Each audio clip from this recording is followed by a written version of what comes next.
Se crea un Consejo de Sustentabilidad Previsional que tiene al cargo la elaboración de un proyecto que contenga un nuevo régimen previsional. Lo importante son los términos de la definición. Acá ha habido, digamos, varios de los artículos que la parte original tuvo modificaciones en diputado y celebramos que haya tenido modificaciones porque han enriquecido. En este caso concreto, habla de que el sistema previsional tiene que ser universal, integral, solidario, público, sustentable y de reparto. Son las condiciones que tiene que llevar adelante este Consejo de Sustentabilidad para que en el término de 3 años eleve un proyecto para que realmente sea tratado. Independientemente de esto, debe remitir un informe a la Comisión Bicameral de los Fondos de la Seguridad Social cada 6 meses y nosotros ahí vamos a tener la posibilidad de ver cómo va avanzando para que se cumplan con todos estos requisitos que consideramos que realmente son sumamente importantes. Aparece también la figura de la pensión universal para adultos mayores. Se instituye, es vitalicio, es no contributivo. Se pone que es 65, a partir de los 65 años o más, tanto hombres como mujeres. Los requisitos, ser ciudadano argentino, en el caso que sea naturalizado, que sea extranjero, son con 10 o con 20 años de residencia, se establece este mecanismo. Se establece que tiene que ser un 80% de lo que es el salario mínimo vital y móvil. Tiene cosas que son importantes, que, por ejemplo, el goce de la pensión universal para el adulto mayor es compatible con el desempeño de cualquier actividad en relación de dependencia o por cuenta propia. Tenemos que ver que lo importante de esto, al ser no contributivo, digamos, esto no puede ser extendido a sus familiares el día que él fallezca, pero da la posibilidad de que, no siendo incompatible, pueda ir sumando para luego poder incorporarse a un sistema contributivo para hacerlo. Lo otro que tiene también es que tiene la atención del PAMI y esto también tiene lo que tiene que ver con la ayuda en función de familiares que tenga a su cargo. Esos son los fundamentos, trato de ser lo más sintético posible de lo que contiene este capítulo que tiene que ver con esta ley. Son 45.000 millones aproximadamente lo que se calculan si se incorporan todos para ver el tema de la retroactividad que tiene que pagarse. Si hay 2 millones y moneda de personas que son beneficiarios y con la nueva actualización que se propone, estaríamos hablando de aproximadamente 75.000 millones por año, que serían los que tiene que dar el ANSES para los jubilados. Una cosa que, digamos, no lo había dicho y es importante, en el caso de la pensión universal para el adulto mayor, esto no se retiene en los fondos del ANSES, sino que estos vienen del Tesoro General, digamos, ¿no? Del Tesoro Nacional, perdón, con fondos provenientes de las rentas generales, son los que se hacen cargo de lo que tiene que ver con la pensión universal para el adulto mayor. Estas cosas son sumamente importantes. No quiero avanzar más, como decía el senador Pichetto, voy a pedir autorización para insertar, digamos, la totalidad de lo que tiene que ver con este capítulo. Luego tenemos el título 4, que eso tiene que ver mucho con lo que es esta Cámara Federal, que es el acuerdo entre el Estado Nacional y los gobiernos provinciales y la Ciudad Autónoma de Buenos Aires, donde se restituye de alguna manera ese 15% que le fue retenido en su momento cuando se modificó el sistema previsional. Se establece un mecanismo de un 3% anual, se da la posibilidad de poder endeudarse en un 6% en el primer año, luego un 3%, o sea, va avanzando en ese sentido.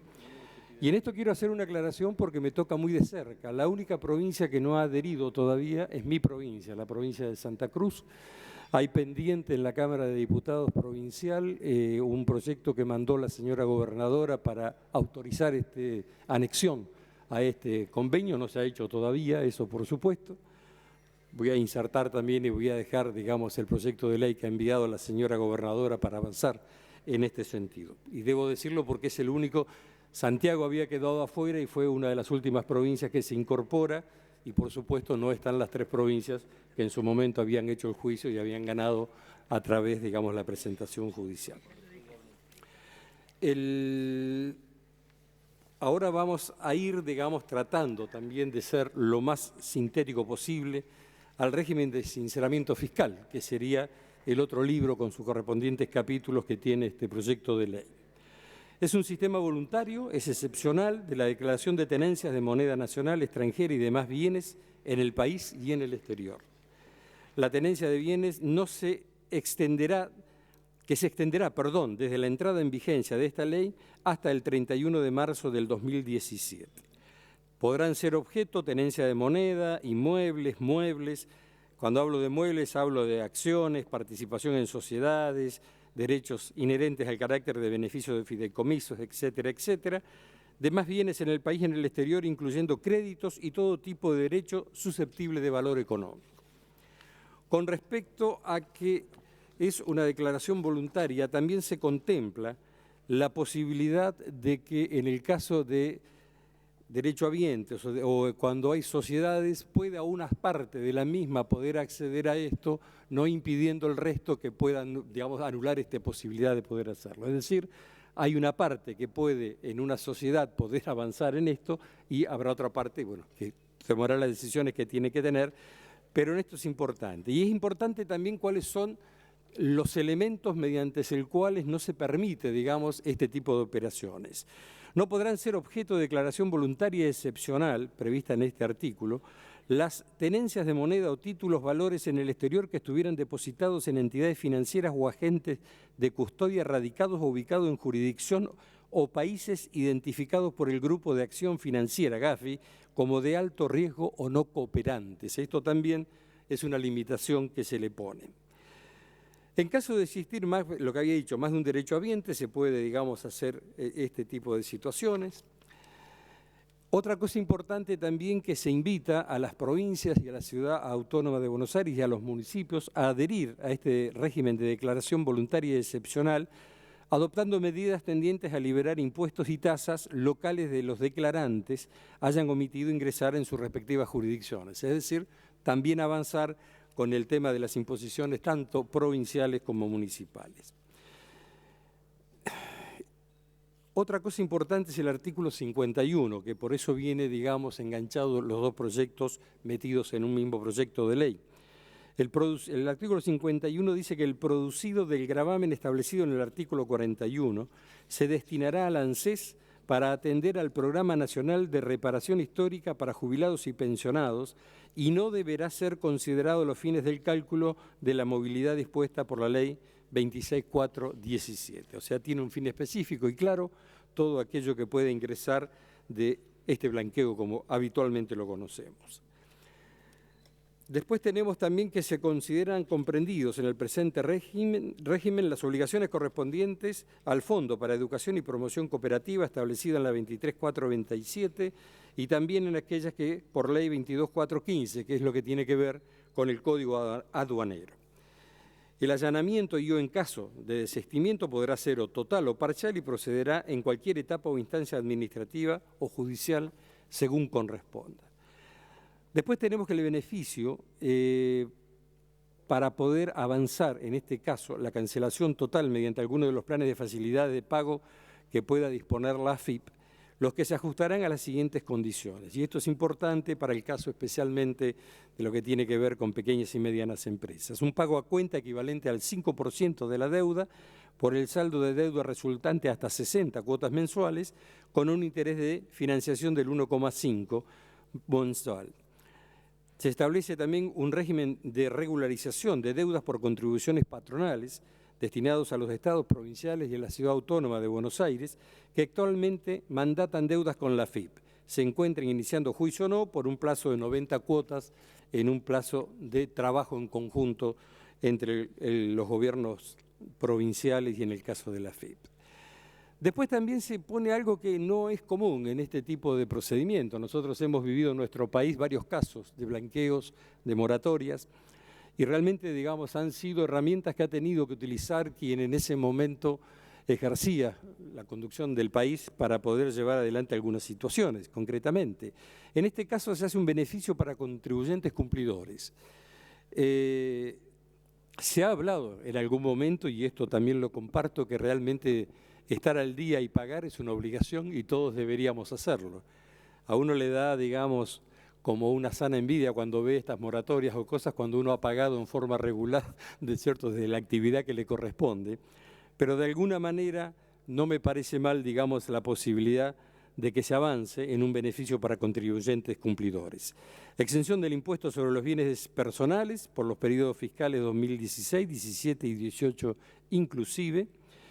Los anticipos del impuesto sobre los bienes personales, periodo fiscal 2016, que se hayan abonado hasta la fecha al beneficiario, podrán ser devueltos o compensados conforme lo establezca la reglamentación.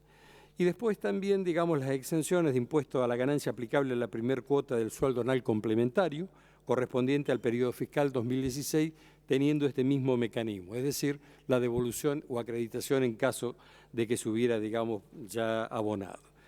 El plazo para acogerse al beneficio establecido será hasta el 31 de marzo del año 2017. Luego tenemos la modificación del impuesto sobre bienes personales. No voy a avanzar demasiado en esto porque es demasiado técnico quizás. Para el periodo fiscal iguales o inferiores a 800.000, 17, 950.000, 2018, 1.050.000. Sobre el monto que exceda lo establecido en el artículo 24 que habíamos visto antes para ver el mecanismo de estos pagos, la suma que para cada pago se fijen a continuación. Y ahí se establecen, digamos, las distintas alícuotas que se tienen que hacer, pasando de 1,25 a 0,75, de 0,75 a 0,50 y de 1,25 a 0,25 de acuerdo al periodo en el cual tengan que estar, digamos, devengándose. Se crea la Comisión Bicameral para la Reforma Tributaria.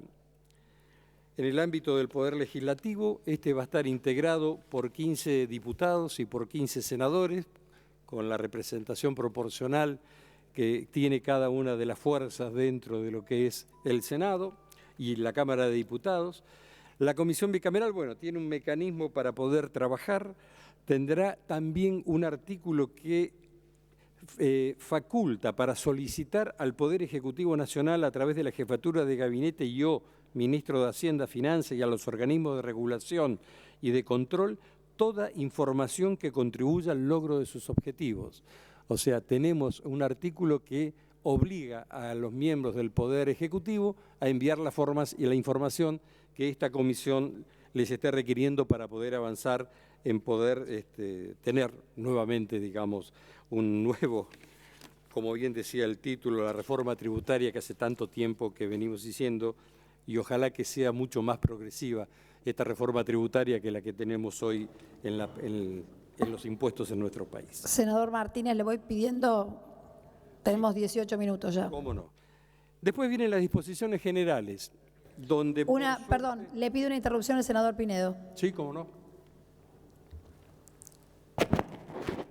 Gracias, senador. Es por una aclaración técnica de derecho penal en un artículo para complementar la presentación del miembro informante. En el artículo 46 del proyecto se extingue la acción penal con la fuerza de una amnistía, de acuerdo al artículo 59 del Código Penal. Se extingue la acción penal para los delitos de evasión, además de los cambiarios. Y en el artículo 88 del proyecto se establece que se van a seguir persiguiendo los delitos de lavado. El lavado está definido en el Código Penal como la acción de introducir al circuito económico recursos, bienes de origen ilícito.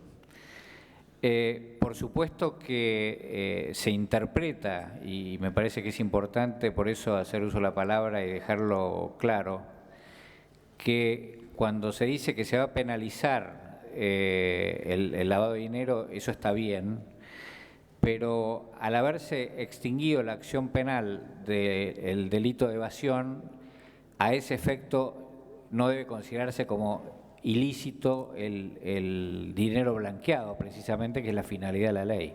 Eso es lo que quería agregar. Gracias, Presidenta. Gracias, senador Pinedo. Sigue la palabra el senador Martínez. Para ir terminando, Presidenta, vienen las disposiciones generales, donde establece con mucha claridad quiénes son aquellos que no podemos blanquear dinero a través de esta ley. Y nos parece que fue tremendamente auspicioso y saludable la incorporación que hizo la Cámara de Diputados, donde Realmente el listado es enorme, no lo voy a estar leyendo, pero incluye a presidente y vicepresidente, legisladores nacionales, provinciales, municipales, defensores, etcétera, magistrados, o sea, y también incorpora a cónyuges, padres e hijos de los sujetos que hasta el 1 de enero del 2010 estuvieran trabajando o cumpliendo actividades como la que se establece que no pueden ser. Después se establece también quienes no por distintos motivos, el tema de en estado de quiebra, los condenados por leyes penales tributarias, los condenados por delitos comunes que tengan que ver y conexión con incumplimiento de obligaciones tributarias, quienes estuvieran procesados contra el orden económico y financiero, estafa y otras defraudaciones, usura prevista en el Código Penal, quebrados y otros deudores punibles, de acuerdo a los artículos del Código, contra la fe pública, falsificación, bueno, etcétera, etcétera, etcétera. Todo esto, digamos, son los elementos con los cuales hemos nosotros avanzado, hemos logrado un dictamen de mayoría y esas son las razones por las cuales, señora Presidenta, solicitamos el acompañamiento de la Cámara para darle la sanción definitiva a este proyecto de ley. Muchas gracias, senador Alfredo Martínez. Tiene la palabra el senador Lovera. Presidenta, decirle que hoy estamos tratando un proyecto de ley que viene con el voto favorable de la Cámara de Diputados, por el cual se ha trabajado mucho con diputados, con senadores y fundamentalmente con cada gobierno provincial que cada uno aportó lo suyo para que hoy tuviéramos esta ley que estamos debatiendo, esta ley posible.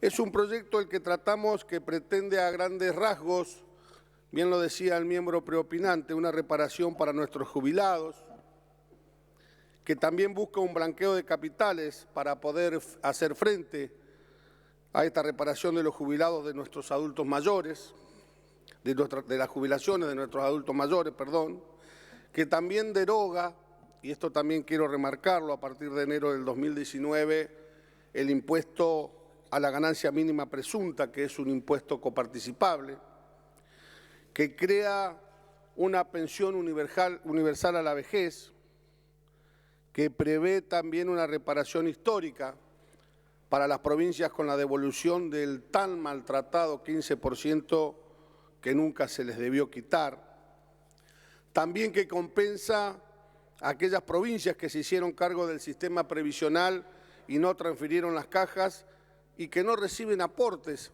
a esas cajas jubilatorias. En el caso de nuestra provincia, de La Pampa, no recibe aportes del año 2008.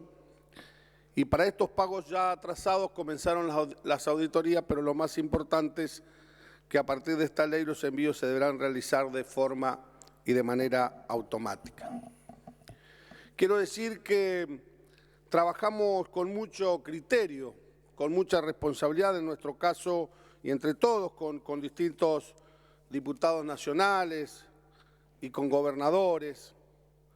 Incorporamos al proyecto inicial temas centrales para quienes somos representantes de las provincias en el Congreso Nacional, como es el acuerdo con los gobiernos provinciales en la restitución del 15%. Digo esto porque con esta ley, o sea, a partir de que tengamos sanción de esta ley, está garantizado el reconocimiento a la deuda, lo cual hace legítimo el reclamo de las provincias. Y fue con el accionar de este Senado, tenemos que decirlo, que comenzamos el debate, que hubo reuniones con gobernadores, después hubo varias reuniones más y se llegó por último a un acuerdo entre el gobierno nacional y con los gobiernos provinciales por la restitución de ese 15% en 5 años. Y este Senado fue quien comenzó con la tarea política responsable e institucional para que se haya llegado a ese acuerdo. Por eso nuestro voto es un voto a favor, es un voto crítico en algunos aspectos que seguramente de los distintos senadores lo van a ir manifestando, porque la cuestión previsional, la cuestión de las jubilaciones de la Argentina del siglo XXI no se agota solo en esta ley que estamos tratando, Yo creo que una reparación histórica integral para los jubilados actuales y para los jubilados futuros se logra con un paquete de leyes y de políticas públicas y no solo con una ley. Es difícil establecer a veces un voto fortificado, un voto totalmente convencido, porque seamos sinceros que este tipo de leyes ómnibus o megaproyectos, como se les quiera llamar, abarcan mucho y uno siempre le queda el cosquilleo de la efectividad en cada uno de los argumentos que pueda usar para votar. Otra de las cosas que quiero resaltar es que no nos gusta aceptar blanqueos. Me quedo con la crítica del hoy presidente de los argentinos, el presidente Macri, cuando hablaba de blanqueos anteriores. Enoja cuando los que no pagaron impuestos como corresponden son beneficiados de un plumazo y cuando el supuesto premio a quienes cumplieron, bien lo remarcaba el senador Martínez, a veces tiene sabor a poco. Y en aquel entonces el presidente Macri decía, en mayo del 2013, sobre el blanqueo propuesto por el gobierno anterior, lo voy a leer textual, es un viva la pepa para los que estaban fuera de la ley. Y con esta frase en ese momento todos los medios nacionales renovaban, decían, el jefe de gobierno porteño Mauricio Macri renueva sus críticas al proyecto de blanqueo impulsado por la Casa Rosada. Y la pregunta es si este blanqueo es distinto. Y la respuesta es que no, sigue premiando a los infractores. Pero sí, este blanqueo es distinto en cuanto a su finalidad, porque ata parte de su recaudación al pago de las jubilaciones, o sea que la finalidad específica de una parte de este blanqueo sí es distinta. Por eso vamos a brindar nuestro apoyo, porque tiene asignación específica para esa gran asignatura pendiente que tenemos los argentinos, que es devolverle el derecho a los jubilados, a nuestros adultos mayores que vayan a tener su reparación. También quiero dejar constancia que me preocupa seriamente, porque todavía, como no ha llegado la ola de inversiones de la que se hablaba, me preocupa que por ahí tampoco llegue la ola del blanqueo de capitales o no llegue todo lo que se supone que puede llegar. Por eso es que debemos ir estudiando medidas alternativas para ver cómo hacemos, si eso fuera así, para financiar el sistema previsional en la Argentina. Estamos totalmente de acuerdo con la idea que nuestros jubilados merecen una reparación histórica, pero no cualquier tipo de reparación histórica, sino una justa, sustentable, que tenga perdurabilidad. La reparación histórica de los actuales jubilados inclusive no debe afectar los derechos y los haberes dignos de los futuros jubilados. Por otro lado, este proyecto prevé la actualización de haberes y se impulsa la creación de la pensión universal a la vejez para quienes no lleguen a la edad, cuando lleguen a la edad jubilatoria y no tengan sus aportes, y esto se pagará con el Fondo de Garantía de Sustentabilidad del ANSES. Ahora, acá tenemos que tener cuidado, tenemos que seguir viendo alternativas para que esa pensión universal a la vejez, que hoy a lo mejor rondaría los 3.967 pesos, no se transforme en el futuro en un nuevo plan social. El Papa Francisco nos enseña que debemos cuidar con prioridad a los niños y a los abuelos. Por eso debemos promover, yo creo que debemos debatir medidas complementarias para garantizar la salud y la seguridad alimentaria a quienes reciban esa pensión universal a la vejez y la jubilación mínima. Debemos asumir entre todos el compromiso muy claro para que ningún jubilado y pensionado en la Argentina sufra la pobreza y la indigencia. Ahí sí podemos decir que tendríamos tarea cumplida y habrá verdadera reparación histórica cuando ningún jubilado y pensionado sea pobre o indigente en nuestro país. Queremos también dejar constancia que nuestro voto va a ser un voto a favor del federalismo. Yo decía en el momento cuando votábamos la ley antidespidos que queríamos que el Senado se transforme en un Senado a favor de debatir leyes a favor de los trabajadores y también a favor de las provincias, y creo que hoy estamos dando otro paso en ese aspecto. Y digo esto porque no nos gusta que nos saquen plata a las provincias, porque le sacan plata que le corresponde a los ciudadanos. Y en las provincias se vive una realidad acuciante y nada hace suponer que cambie, o por lo menos que cambie en un pequeño o mediano plazo. Por eso soy crítico, esto en lo personal, a la eliminación de los impuestos coparticipables.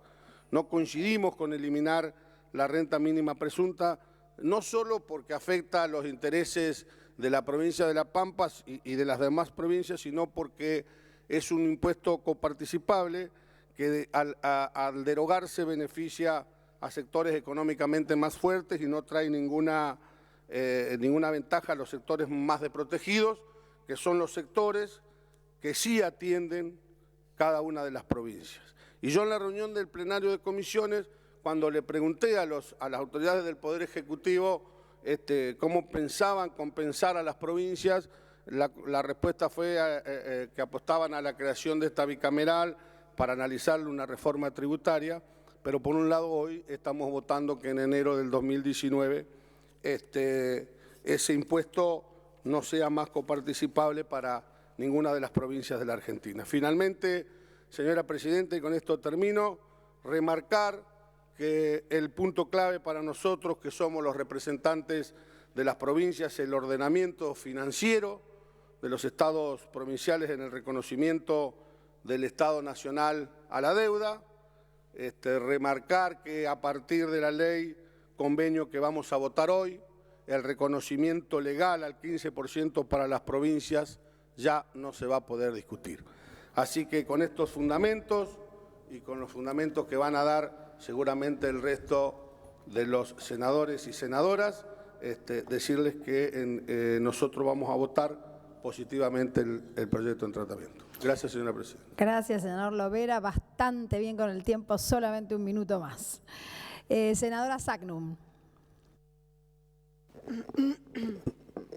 Señora Presidenta, vengo a exponer razones jurídicas, económicas y políticas por las cuales hemos suscrito un dictamen de minoría respecto de este proyecto dado en llamar de reparación histórica a jubilados y pensionados de la nación argentina. Y digo razones jurídicas, políticas y económicas, porque en primer lugar nos parece menester señalar que el artículo 75, inciso 2 de la Constitución Nacional, establece con claridad que el Senado de la Nación constituye la Cámara de Origen para el tratamiento de aquellas cuestiones que hacen a los pactos entre nación y provincia. En segundo lugar, porque se presenta este proyecto de parte del Poder Ejecutivo Nacional mediante lo que damos en llamar una ley ómnibus, donde existen normas jurídicas que ya tienen media sanción en la Cámara de Diputados de la Nación, de diversa índole, y que nosotros entendemos no eran necesarias a los fines de pagar las sentencias adeudadas a nuestros jubilados, como tampoco eran necesarias a los fines de proceder a los reajustes jubilatorios, a los cálculos de dichos reajustes jubilatorios, ni a la movilidad jubilatoria que demandan nuestros jubilados. Existe a la fecha una partida del presupuesto nacional que está destinada justamente al pago de estas sentencias. Entendemos que lejos de constituir una reparación histórica para jubilados y pensionados, esta ley que propone el Poder Ejecutivo Nacional a lo que tiende justamente es a llevar adelante una quita respecto de los montos de los haberes, de los valores retroactivos que se establecen, de los criterios de actualización, de los plazos y condiciones en que se debe pagar. Como decía antes, el ordenamiento jurídico actual claramente permite el pago de las sentencias de los jubilados, claramente permite el reajuste de los haberes. De hecho, el Estado argentino llegó a una solución amistosa en la sede de la OEA en el marco del caso de la causa Menéndez Caridi y otros, mediante el cual se compromete el Estado Nacional a la aplicación de los fallos de la Corte Suprema de Justicia de la Nación. Y en este mismo sentido, la propia administración, la propia ANSES, mediante un decreto, una resolución que fue la 955 del año 2008, ratificó este acuerdo amistoso al cual llegó el Estado de la Nación Argentina en la sede de la OEA. Se reemplazan las moratorias vigentes, las moratorias que permitieron que en la Argentina, gracias a nuestro gobierno, el 95% del universo de personas susceptibles de ser jubiladas en la República Argentina pudieran acceder a dicho beneficio por una pensión universal para el adulto mayor que claramente constituye desde nuestro punto de vista una fractura a la integridad del régimen previsional argentino porque comienzan de alguna manera a existir jubilados de segunda y porque además de que a las mujeres se les eleva la edad jubilatoria a los 65 años, digo, esto de las mujeres me parece que también volvemos a plantear, cuando decimos ni una menos, es ni una menos de las mujeres que pueden acceder a una pensión, a una jubilación, para tener un ingreso digno en sus hogares y no estar dependiendo de sus familias o de su cónyuge. Decía que se fractura la integridad del sistema porque además el haber que se establece es un haber inferior, es decir, es un haber por un 80% menos del que va a percibir aquel que accede a una jubilación mínima. Y por supuesto también se discrimina al cónyuge en caso de fallecimiento porque no va a poder acceder a una pensión.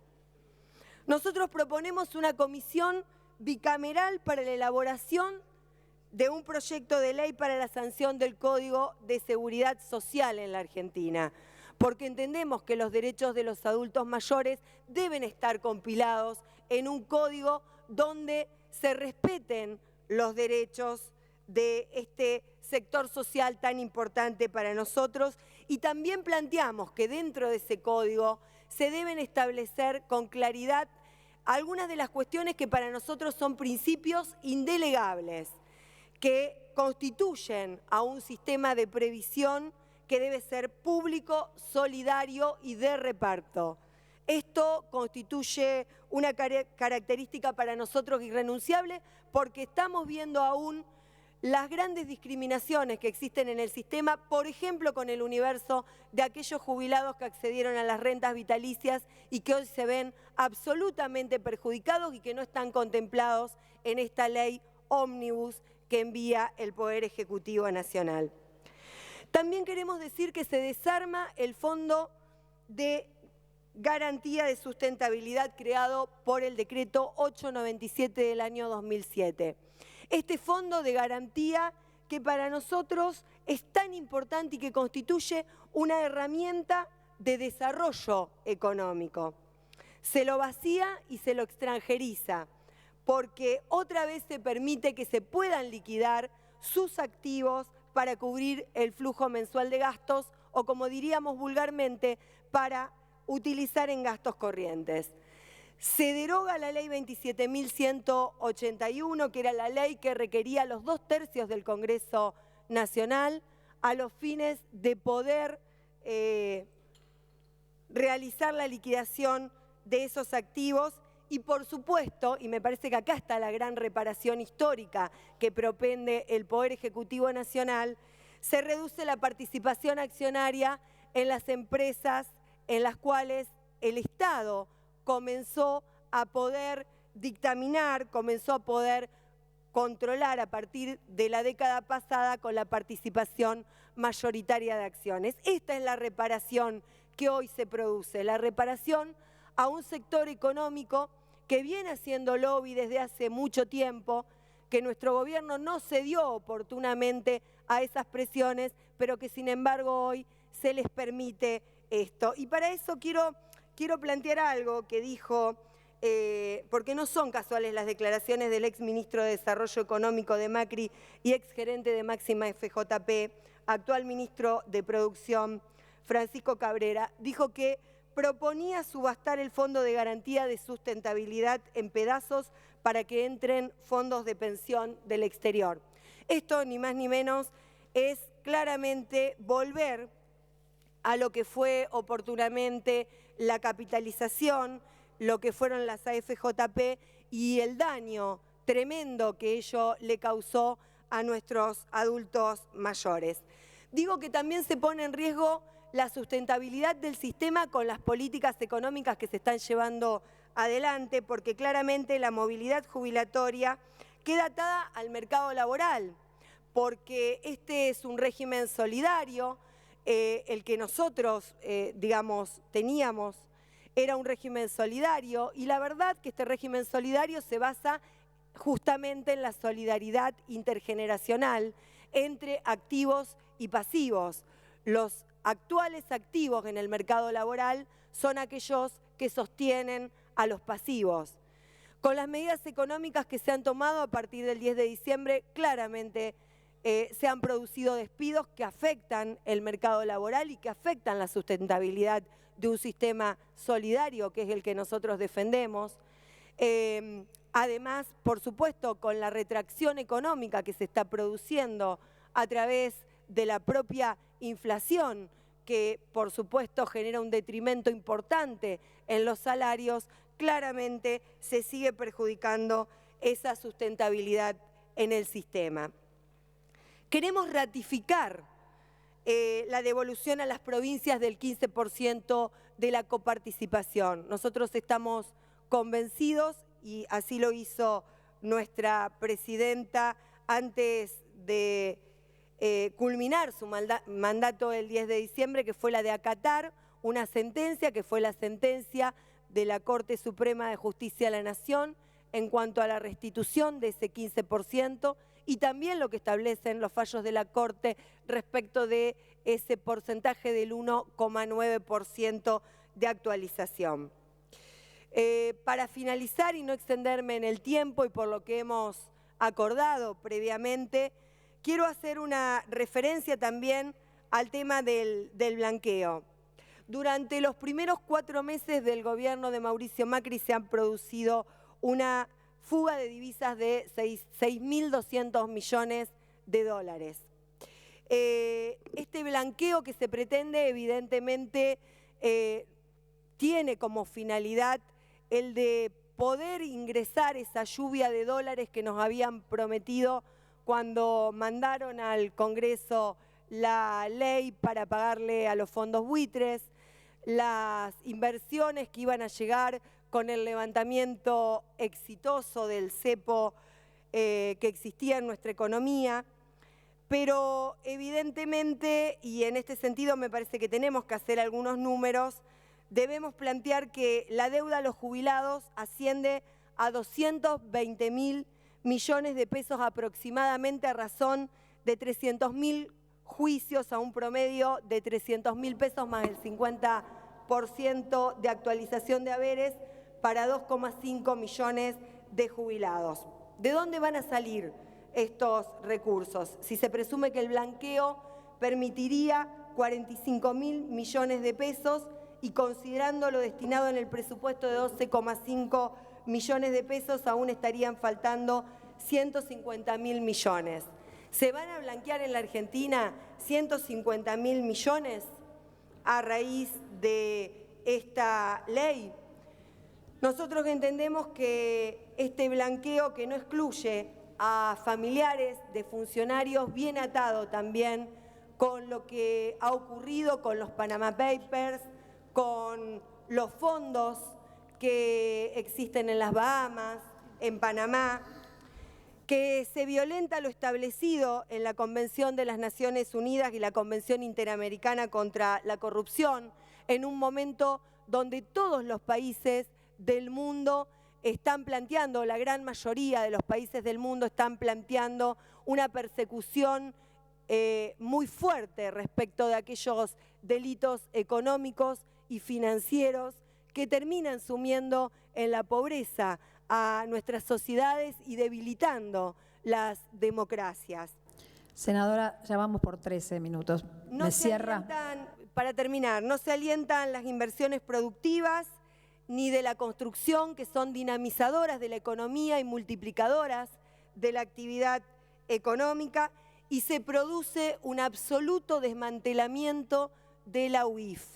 A la UIF se la traslada de la órbita del Ministerio de Justicia y Derechos Humanos de la Nación al Ministerio de Hacienda y Finanzas Públicas, lo cual significa ni más ni menos que delegar en Prat Gai la política criminal en cuanto a la persecución de los delitos económicos y financieros en su carácter de Ministro de Hacienda y Finanzas Públicas de la Nación.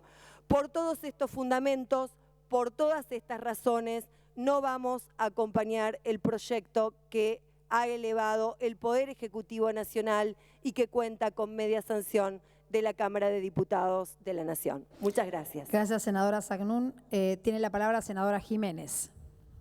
Gracias, presidente. Con el termo y el mate, en un día muy especial porque un 29 de junio del año 1815 se llevó a cabo el Congreso de Oriente o el Congreso del Arroyo de la China, donde hace 201 años nacía Misiones a través de ese Congreso de los pueblos libres que buscaba integrarse a la nación argentina, a las Provincias Unidas del Río de la Plata. Por eso creo que realmente la primera vez que me toca llevar adelante como bloque unipersonal el bloque Misiones es realmente la historia la que me honra en un día como hoy, en un tema tan importante como el que vamos a tratar. Y no quería dejar de mencionarlo y de honrar a Andrés Guacurarí Artigas, nuestro Andresito, nuestro comandante general, nuestro comandante indio, que fue el que llevó adelante el desafío de enseñarnos a todos nosotros el querer ser argentinos. Cuando podíamos haber sido brasileros o cuando podíamos haber sido paraguayos, el indio Andresito decidió por todos nosotros y buscó la forma de incluirse en el Río de la Plata. Y hoy venimos al tratamiento desde ese concepto federal de las provincias en el Senado argentino a manifestar el compromiso de la continuidad de una nación a través de las responsabilidades con las que el pueblo argentino nos ha honrado a cada uno de nosotros en distintos lugares, los ejecutivos municipales, provinciales, nacionales, los legislativos que los acompañan. Por eso, este desafío de analizar la ley ómnibus en sus varios componentes, la del componente previsional, la del componente del blanqueo y el componente de lo que significa nada más y nada menos la firma y el convenio que llevaron adelante las provincias, en el caso de la provincia de Misiones, con nuestro gobernador, el licenciado Hugo Pasalacqua, que ya por ley votaba por unanimidad del Congreso de la provincia de Misiones, de la Cámara de Diputados, la ley número 21 del digesto jurídico número 66, donde aprueba el acuerdo, y quiero leerlo para que quede expresa constancia de lo que dice en dos artículos. Artículo 1, apruébase el acuerdo nación-provincia que resuelve las diferencias existentes entre la nación, las provincias y la Ciudad Autónoma de Buenos Aires respecto a la validez y efectos del artículo 76 de la Ley Nacional 26.078, que dispone un esquema de eliminación gradual de la detracción del 15% de la masa de impuestos coparticipables allí pactada, firmada por el señor gobernador de la provincia y el señor ministro del Interior y Obras Públicas y Vivienda de la Nación, con fecha 18 de mayo del año 2016, y como único anexo que forma parte de la presente ley, comuníquese al Poder Ejecutivo, fecha, sala de comisiones, el día 21 de junio del 2016, votada el 23 de junio del corriente año. Y hago expresa lectura, señora presidenta, de la voluntad de la totalidad de la representación política de la provincia de Misiones en cuanto a este componente parte de esta ley ómnibus, que significa el acuerdo en la restitución de los valores de coparticipación a las provincias que representamos. Y hago un punto y aparte para referirme a los otros dos componentes que son el sistema previsional, con el cual creo que se cometen dos grandes errores, señora presidenta. La primera es sacarse como responsabilidad institucional y Estado la posibilidad de la salvaguarda y la sustentabilidad del Fondo de Garantías del ANSES al habilitarlo para el pago indiscriminado de aquello que no tiene sentencia firme, que ha sido judicializado, y aquello a lo que mal se le trata de llamar como un reconocimiento y una restitución histórica. Son entre 50 y 60.000 personas que llevan adelante con sentencia firme el derecho que les asiste a cobrar sus haberes jubilatorios readecuados. El resto está esperando su sentencia, y es de una peligrosidad extrema que un Estado que cree en la justicia como el equilibrio de sus poderes se arrogue la responsabilidad de por ley decidir pagarle a aquellos que todavía no se sabe si le corresponden o no en su cálculo actuarial.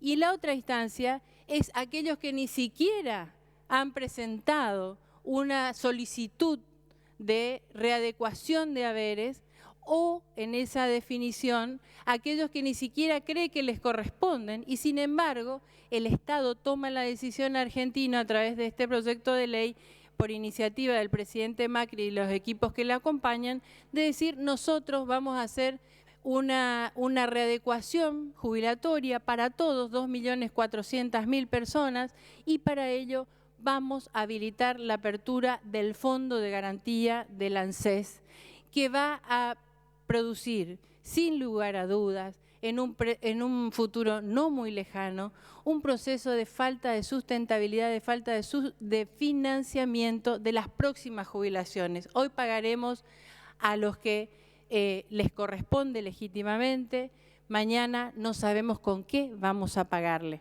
De todas maneras, se autoriza al Tesoro Nacional a llevar adelante las diferencias, pero creo que es un error de administración gravísimo ante tanto conocimiento y ante tanta academia que ha participado en la elaboración de esta propuesta real, en la que queda como la duda de aquellos que conocemos algo del sistema previsional. Yo aclaro que soy, aparte de médica pediatra, magíster en Administración de los Servicios de Salud de la Universidad Católica Argentina de Córdoba, y algo del conocimiento me asiste para decirles con toda responsabilidad que se están equivocando en llevar semejante decisión política al plano de la realidad.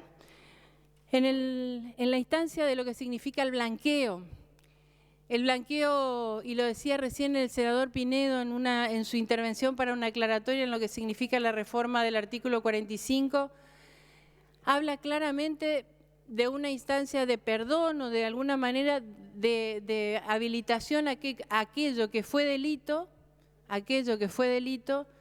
pase a ser un proceso de incorporación de recursos al Estado Nacional para evitar de alguna manera la pérdida de la fortaleza que significa contar con los dólares necesarios para sostener el valor de la moneda. De nuevo ahí creo que es simplemente una pasada de gorra, señora presidenta, a los amigos de Cambiemos que no cumplieron con su palabra, no liquidaron la soja como correspondía, no repatriaron sus capitales sin condiciones, y los están extorsionando a ustedes como gobierno, exigiéndole una ley de blanqueo con incentivos positivos para así hacerlos. Por eso, señora presidenta, creo de vuelta que la responsabilidad sigue siendo de las mayorías y de las minorías. Creo, señora presidenta, que no fue fácil lograr la independencia. Creo que constituirnos como nación significa también aprender a decirnos no entre nosotros. Creo también en aprender de los errores que cometimos, los que nosotros cometimos. Yo voté dos blanqueos llevados adelante por la presidenta Cristina Fernández de Kirchner. Ninguno fue exitoso, señora presidenta. Cuando llevamos adelante el tratamiento del pago a los holdouts, pregunté 1 y 10 veces si había funcionarios públicos del Estado argentino actual o pasado que tuvieran que ver con los fondos buitres para asegurarme de que estaba votando una herramienta de gobernabilidad que le permitía a la República Argentina y al presidente Macri tener tranquilidad para tomar decisiones económicas que nos dé tranquilidad a todos los argentinos. Y no sucedió, señora presidenta. Al poco tiempo nos enteramos de las características de nada más y nada menos de la situación patrimonial del presidente del Banco Nación, como Melconian, y de otros tantos. Y después nos enteramos de los Panama Papers. Y entonces esa credibilidad que tiene que ver con aquello que no nos pertenece, porque los que integramos movimientos políticos no tomamos decisiones en el mismo nivel. Las tomamos como militantes, las tomamos como dirigentes, pero no lo hacemos en la misma dimensión de la responsabilidad absoluta que significa después cometer errores en nombre de Dios o de la patria. Por eso creo que en un día tan significativo como el aniversario de la provincia de Misiones, espero que en el transcurso del debate podamos encontrar los argumentos suficientes para llevar adelante modificaciones de los artículos pertinentes en cuanto a la automaticidad de la remisión de fondos a las provincias, en cuanto a dejar los derechos adquiridos de las mujeres argentinas en esos 60 años y no hacerlas trabajar o hacerlas esperar 5 años más para llevar adelante la moratoria previsional en igualdad de los varones, cuando el proceso de discriminación positiva sigue siendo una de las herramientas más fuertes en la búsqueda de igualdad de oportunidades, no solamente en la República Argentina, sino en el mundo entero. Creo que esa instancia de injerencia de la nación argentina, esa nación argentina que se sigue comportando paternalista, que dicen los artículos pertinentes a la armonización de las cajas previsionales provinciales, de las cuales Misiones nunca fue parte. Misiones jamás entregó su caja jubilatoria para que sea administrada por la nación. Siempre nos hicimos cargo de nuestro destino y exigimos compensaciones que hasta ahora no llegaron. Y en ese camino no acepto, señora presidenta, que para armonizar la caja de la provincia tenga que haber una auditoría previa de la nación argentina que no me crea a mí como estructura autónoma y soberana, libre, que tiene la autoridad y la potestad para decir esto es lo que me corresponde, para que en el artículo, como está redactado, diga si pasan la auditoría haremos la transferencia pertinente, porque los recursos que se distribuyen en la nación argentina son recursos de las provincias argentinas. En un país federal todo lo coparticipable es de las provincias argentinas y el fondo que se plantea acá para la armonización es coparticipable y producto de los impuestos coparticipables. Por eso, señora presidenta, espero que sea un gran día de altísima responsabilidad institucional para esta nación a la que estoy segura queremos todos, los 72 senadores, y le damos lo mejor de nuestra capacidad y de nuestro compromiso político para hacerlo posible. Muchísimas gracias, muy buenos días. Muchas gracias, señora senadora. Tiene la palabra la senadora Liliana Negre Alonso. Gracias, presidenta.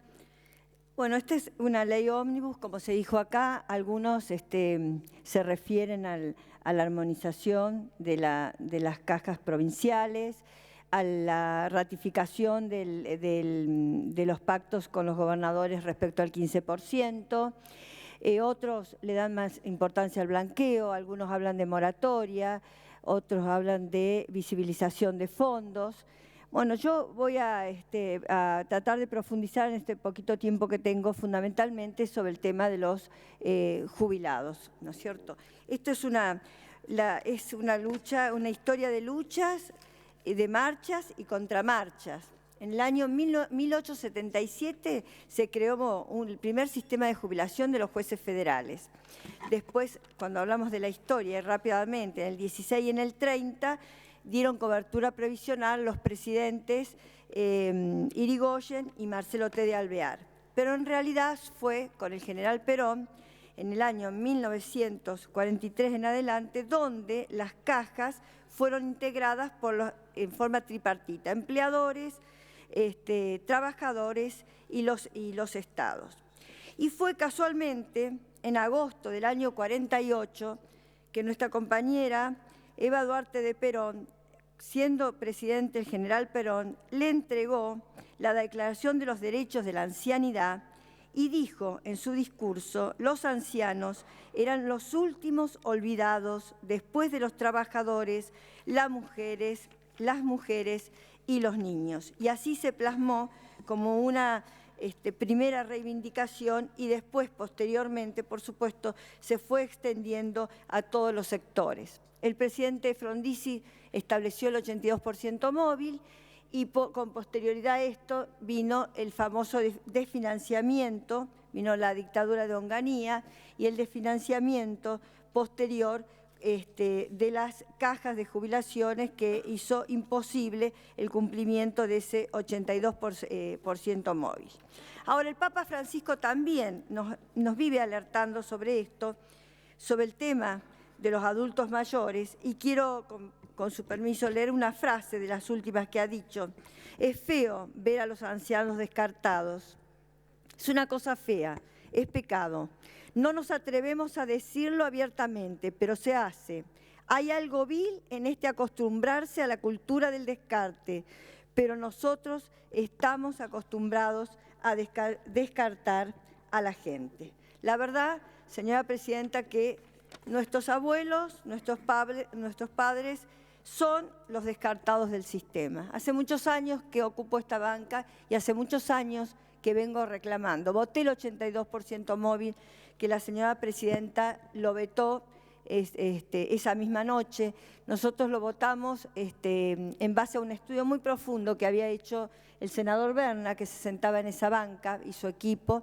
Venía de diputados también, estaban los fondos, era solo para las jubilaciones mínimas, pero bueno, tampoco pudo hacerse realidad. Después vinieron los fallos, a los que no me quiero referir porque todos los conocemos: Sánchez, Eliat, Badaro, etcétera, donde habló fallos donde la Corte Suprema de Justicia establecía distintos ítems y cómo debían ser la actualización. Y después vinieron las dos sentencias, los dos fallos importantes de la Corte Interamericana de Derechos Humanos.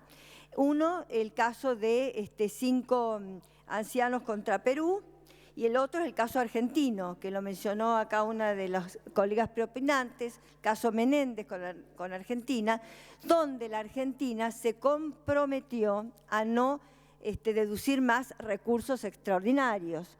Compromiso que, para ser sinceros, no se cumplió, porque se siguieron deduciendo por parte del ANSES recursos extraordinarios, y que ahora vemos que se ha prohibido con el decreto que ha sacado el presidente Macri.